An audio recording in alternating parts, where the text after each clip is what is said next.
In terms of the plan and, how this all came about, I mean, you did it last year, you're doing it, a bit more this year as well. Just in terms of, the positive message that you've been able to put about it, it must be a nice feeling, that, isn't it, to know that, that it's really helping the charity, it's getting that exposure going. Yeah, and that's what it's about, is getting exposure, prostate cancer, the threat it poses, what you should be looking for, and what you should do if you find that you are in a sort of vulnerable group. The vulnerable group, I would say, if you're over 40, if you've got a history of prostate cancer in the family, if you go to the loo too often, if you can't pee up against the wall, then you might be in a vulnerable group, so just go and get yourself checked. I think the message is getting over. We've got reports of queues at mobile prostate cancer screening units.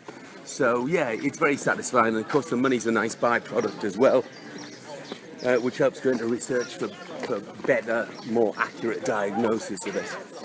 And when looking at this, Morning. It obviously affects so many people, doesn't it? And it's surprising when you actually research the number, because at first you'll think, how many does it affect? Does it affect this many? But when you look at it, it is a real serious problem, isn't it? Oh, massive problem. In the time we take the walk today from Harrogate to Bedale, about 11 hours, 11 men in the UK will have lost their lives to prostate cancer. We have people walking with us today who have terminal prostate cancer, and people think of this as an old man's illness. It's not. It's not, because these are guys who are in their 40s.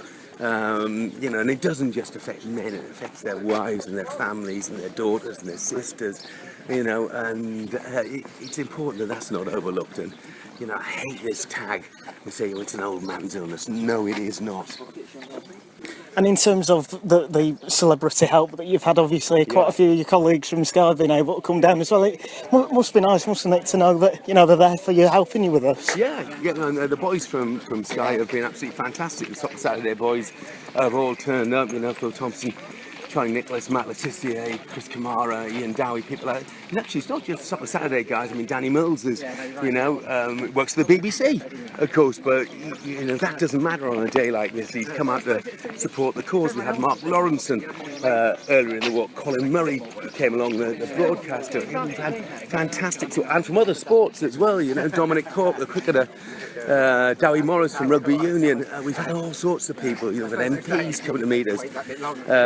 And little things like Dennis Law went in to meet us with Mike Summerby at the Etihad when we got there, both survivors of prostate cancer.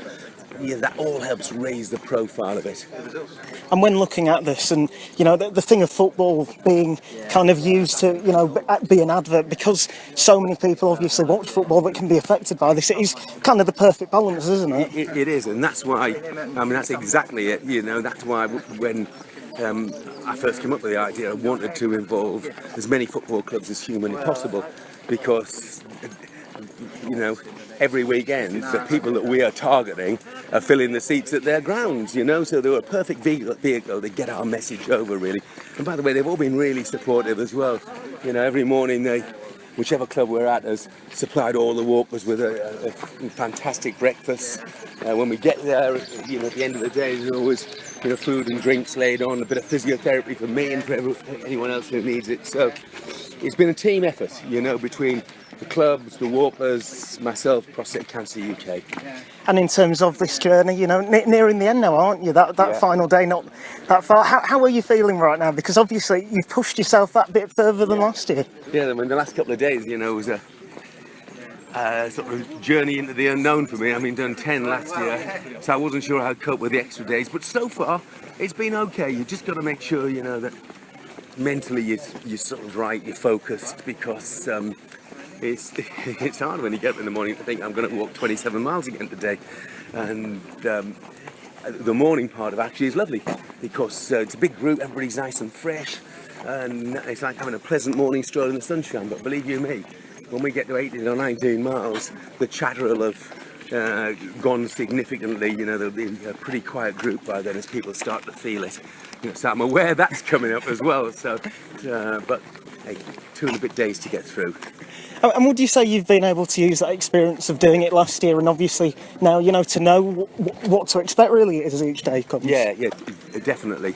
I mean, it was definitely helpful. Like, we went into it last year thinking, as did most people, you know, how difficult can it be to walk a marathon? I mean, I've run marathons, you know, but how difficult could it be to walk one?